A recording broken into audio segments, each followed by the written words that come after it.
Kabar gembira untuk berita sukan hari ini, Malaysia menewaskan Indonesia 2-0 dalam saingan kumpulan G Pusingan 2 bola sepak kelayakan Piala Dunia 2022 Piala Asia 2023.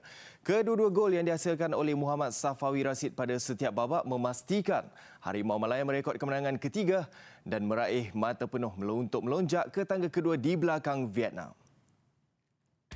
Indonesia berkunjung ke Stadium Nasional Bukit Jalil bagi aksi timbal balik pusingan 2 kelayakan Piala Dunia 2022 Piala Asia 2023 selepas mereka dikecewakan 2-3 dalam aksi sulung di tempat sendiri 2 bulan lalu.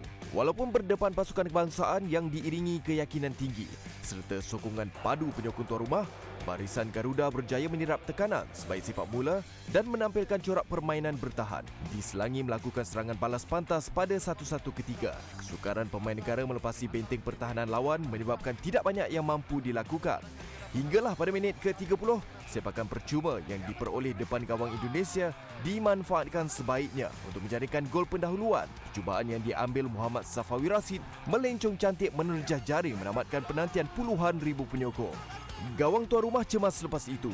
Mujur penjaga gol Muhammad Farizal Malias yang menggantikan Muhammad Khairul Azhan Khalid yang cedera sebelum itu bertindak cemerlang bersama pertahanan menafikan jaringan. Barisan bimbingan Tan Cheng Ho tampil menambah asakan pada separuh masa kedua namun terus dihampakan dengan kekebalan gawang lawan. Usaha berikutnya pada minit ke-72 menerusi Safawi barulah membuahkan hasil. Gerakannya dari sebelah tepi berjaya mengatasi pertahanan Indonesia sebelum merembat kencang melebarkan kedudukan dengan jaringan kedua. Beberapa peluang terbaik menambah jaringan dicipta selepas itu khususnya menerusi Safawi tapi tidak menemui sasaran untuk melengkapkan hat-tricknya.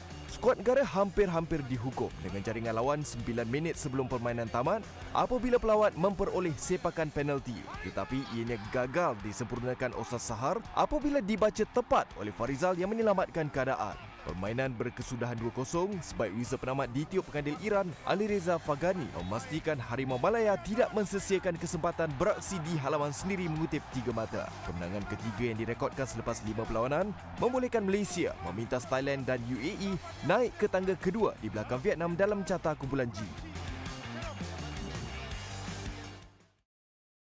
We got a very incredible performance from our players, especially not easy to play against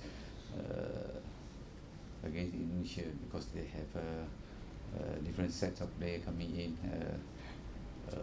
What could I say? It's a very difficult match also because the preparation from Indonesia's side is, I think, better than us because they rest one match. Our players feel like a little bit lethargic, start off a little bit sloppy, but we got the very important goal from Safawi. Faktor pertama di level internasional kita tidak bisa hilang satu peluang untuk bisa bikin gol, kemudian orang bisa melakukan gol dari kesalahan kita. 2 gol yang diciptakan oleh Malaysia adalah hadiah dari para pemain.